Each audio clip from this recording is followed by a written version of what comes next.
If you've ever looked at an old photograph of your mother and wondered why she looked so effortlessly put together, this one's for you. Because I'm about to show you the real reason those women looked so elegant, and it had nothing to do with the dress itself. I used to think it was the clothes too. Then I started going through old family photographs, beauty guides, department store catalogs, and I realized I had been looking at the wrong thing entirely. There's one quiet rule running through every single photo from that decade, and once you see it, you will never look at your own closet the same way again. Now, girls, if rediscovering these little details our mothers got right so quietly is your kind of thing, I would love to have you here with us. Go on and like this video, subscribe to the channel, because every week we bring back one more forgotten beauty secret that deserves to be remembered. And here is where most women get this completely wrong, girls. They look at the 1950s and they go by the swing dress, the pearls, the little vintage pumps. Then they stand in the mirror and wonder why the magic doesn't show up. I did the exact same thing. $40 good on a pillbox hat that lived on my dresser and nowhere else. Because the secret was never in the object. It was in something quieter. The way the dress, the coat, the bag, the shoes, the hat were all having one careful conversation with each other through color. And once you start hearing those conversations, you can't unhear them. The first one, the one almost every woman from that decade owned in some version, was navy blue and white. It sounds plain on paper. In a photograph, it does something else entirely. The white lifts the navy without fighting it. There's contrast, but the contrast doesn't shout. That's why you saw it everywhere through the summer months. In shirtwaist dresses, in those neat little skirt and blazer sets women wore to luncheons, in anything that needed to look pulled together at 1 in the afternoon. Now here's what I found.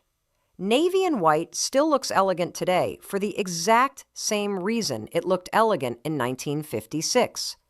It isn't trying to impress anybody.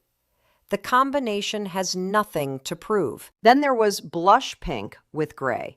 And this one I have to tell you about because it's the one I see modern women get wrong constantly. They put blush pink with white, and the whole thing reads like a nursery. Our mothers knew better. The gray was the whole trick. The gray took the sweetness out of the pink and gave it weight, turned it from something a young girl wears into something a grown woman wears with intention. Afternoon dresses, tailored suits, a walking coat for the cooler days. Delicacy needed something to lean on, never excess. And then, for the evenings, there was black with ivory. Not black with white, that's a different thing. And I want you to notice the difference, because our mothers certainly did. White against black is rigid. It cuts. Ivory against black has warmth in it. The contrast softens, deepens, becomes something the eye actually wants to rest on. That's the dress you saw at the dinner table. That's the cocktail outfit in the family album. Small decision, big difference. And I think you already know this, actually. Your mother probably made that exact choice without ever explaining why. But none of those were the only language being spoken. Walk into a closet from the spring of 1957 and you would have found something gentler waiting. The colors borrowed from outside the window. Sage green with beige. Sage green with cream. Sage green with that soft, sandy color the catalogs used to call natural. These were the daytime palettes, the spring palettes, the ones a woman wore when she was running errands or meeting a friend for coffee. They didn't perform. They didn't ask for attention. They just sat on her quietly and let her be the one people remembered, not the outfit.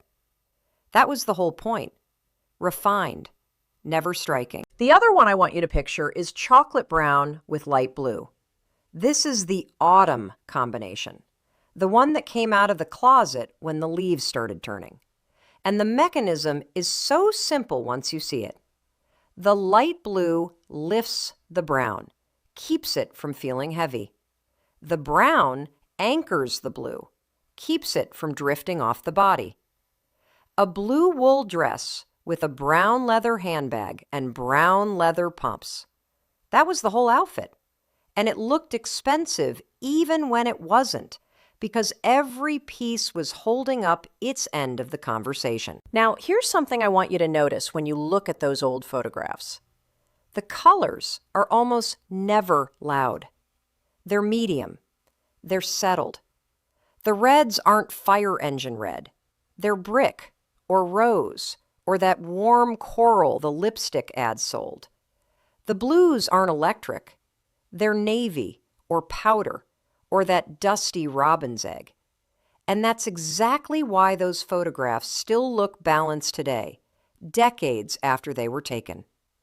The colors weren't competing with each other when they were chosen, so they don't compete with each other now. The QR code on your screen or in the pinned comment right below this video. The more I went through those old photographs, the more I realized color was only one piece of a much bigger picture.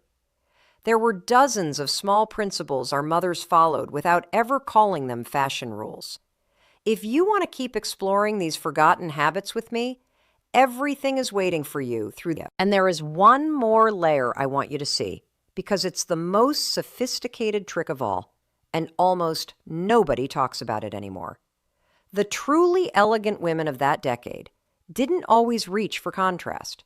Sometimes they did the opposite. They built an entire outfit out of one family of color. Navy on top, a medium blue in the middle, a paler blue at the hem. Or beige, sand, and camel layered together. The same conversation, just spoken in 3 different volumes. It created depth without ever needing 2 colors to argue with each other. The eye traveled the whole figure instead of stopping in one place. And here's the part that almost nobody talks about. There was an economic intelligence underneath all of it. When every piece in your closet lived inside the same family of colors, practically everything matched everything. A woman didn't need 15 dresses. She needed 5 good ones that all spoke to the same set of shoes, the same 2 handbags, the same coat. Elegance wasn't just beauty for our mothers. It was clever housekeeping with the budget she had. You know, girls, these beautiful color combinations only worked because the truly elegant women of the 1950s followed a whole philosophy of dressing. If you haven't seen my video, what truly elegant 1950s women would never wear that we wear daily now yet, I think you'll enjoy it even more after our conversation today. Card with the video right above. And that brings us to the piece almost nobody pays attention to today, the accessories. Because once a woman from that decade had chosen her palette, the handbag, the shoes, the gloves, the hat were never picked separately. They either echoed a color already in the outfit, or they stayed inside the same family of tones. Nothing was allowed to interrupt. Nothing stole the moment. That brown handbag wasn't there to be admired. It was there to keep the conversation going. And that's exactly what made the whole figure look so naturally elegant. It wasn't one beautiful thing surrounded by louder things. It was every single piece agreeing, in the same quiet voice, to belong to the same woman. Sometimes I wish I had asked my mother more questions while I still could. So many small details like these felt normal back then, and then one day they were quietly gone. If today's video reminded you of someone, send it to her. You might end up preserving a precious memory. And once you see that, every piece agreeing to belong to the same woman, you start to see the rule sitting underneath every single one of these combinations. It was never about contrast. It was about harmony. When the colors cooperate, the eye travels the whole figure instead of getting stuck on one piece. That's the trick of it, girls. That's how an ordinary school teacher in a $40 dress looked sophisticated, standing next to a woman in something 3 times the price. The expensive woman had a louder outfit. The school teacher had a coordinated one, and the eye chose the school teacher every single time. That coordination is also what made small wardrobes look so deep. A woman in 1955 might have had 4 good dresses in her closet. 4. And every photograph of her, year after year, looked elegant because all 4 belonged to the same color story.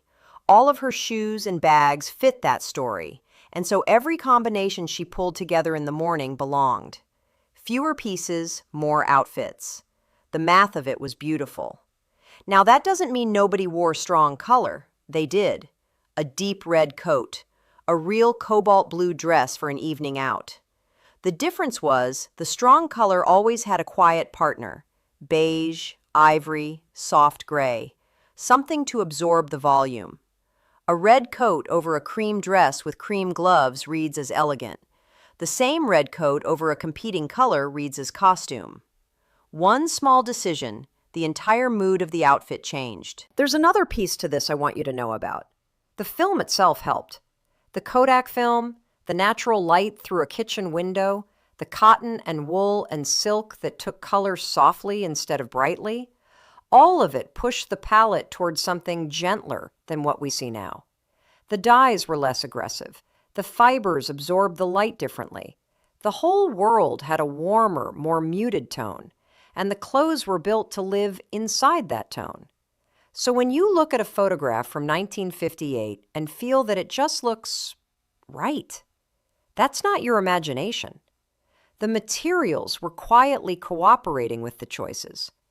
And this is exactly why copying a 1950s dress, without copying the color logic, produces something that feels like a costume instead of an outfit. It's not the dress that was elegant. It was the relationship between every color around it. I spent years believing elegance came from buying the right clothes. Then I started looking at old family photographs, beauty guides, department store catalogs, and I realized I was chasing the wrong thing entirely. Our mothers weren't elegant because they had expensive wardrobes. They understood balance. The woman who chases vintage pieces is still buying objects. The woman who learns the relationship between colors is buying something nobody can take away from her. She can apply it to anything she owns right now, this afternoon, with what's already hanging in front of her. That's why those photographs still look the way they look. Trends come and trends go. Balance doesn't. A coordinated outfit from 1957 ages gracefully because nothing in it was chosen to be loud in that particular year. It was chosen to be in conversation with the rest of the figure. So 60 years pass, and the conversation is still happening. The dress on the woman in the cover of the fashion magazine from last spring? Already starting to look dated. The cotton shirtwaist on your aunt in the family picture from 1955? Still looks like she could walk into any room today. And here's the thing I keep coming back to. Our mothers almost certainly never studied color theory. Most of them never read a single fashion book in their lives. They learned this the way women have always learned things that matter. By watching, by repeating, by standing next to another woman who is getting it right and slowly absorbing the logic of it. The neighbor on the porch, the aunt at Christmas, the older sister getting dressed for her first job. That's how it traveled. And that's how it nearly got lost too. Because the moment the chain breaks, the moment one generation stops watching the next one get dressed, the knowledge just quietly disappears. The thing that ties all of it together is that nothing was competing. The dress wasn't fighting the coat. The shoes weren't fighting the bag. The lipstick wasn't fighting the dress. Everything was part of the same story being told about the same woman. And that, more than any pattern or any silhouette, is what makes the figure in the photograph look so naturally refined. Not one beautiful element shouting over the rest. Every single piece agreeing. So maybe the secret was never about buying better clothes. Maybe it was just about looking at color with the same patience our mothers looked at it with. Picking up a blouse and thinking, before anything else, what does this need to live next to? Who's already in this closet that this belongs to? That one question changes everything. It changes the way you shop. It changes what you reach for in the morning. It changes the way you see your own reflection. And it costs you nothing. Knowledge like this only survives because somebody chose to pass it on. Our mothers did that for us. Maybe today, we get to do the same for somebody else. If this video meant something to you, I would be grateful if you shared it with a friend who lived through that time. She is going to love being reminded. And that, in the end, is what I want you to take with you. The next time you see one of those photographs, your mother on the porch, a stranger in a magazine, a black and white still that just makes you stop, notice that your eye doesn't land on the dress first. It lands on the whole figure, because every color in the photograph was quietly agreeing with every other color. That conversation is what made her look so naturally sophisticated. Not the dress, the conversation. Thank you for sharing these memories with me today. Every story you leave in the comments reminds me why this is worth it. If you enjoyed our conversation, give the video a like, subscribe, and come back for the next one. We still have so many beautiful things our mothers knew in silence.